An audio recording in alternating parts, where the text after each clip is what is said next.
ఎడతెగక ప్రార్థన చేయండి.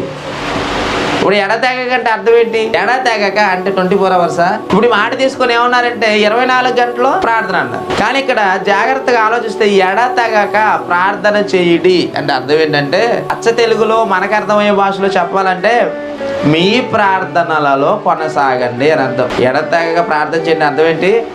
మీ ప్రార్థనలలో కొనసాగండి. దీని ఇంగ్లీష్ ట్రాన్స్లేషన్ ఏంటంటే keep on with your prayers అని. Keep on with your prayers అంటే మీ ప్రార్థనలతో మీరు కొనసాగండి అని. ఎడతెగక అంటే ఇప్పుడు ప్రార్థన చేయమన్నాడా లేదా? క్రైస్తవులైన వాళ్ళు, భక్తులైన వారు ఖచ్చితంగా ఏం చేయాలి? ప్రార్థన చేయాలి, ప్రార్థించాలి.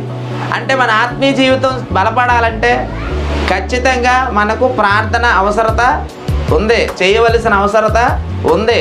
అంటే మనం ఖచ్చితంగా ప్రార్థన మీద ఫోకస్ పెట్టాలి. ఎందుకంటే దేవుడు మనతో మాట్లాడేదే వాక్యంతో. మరి మనం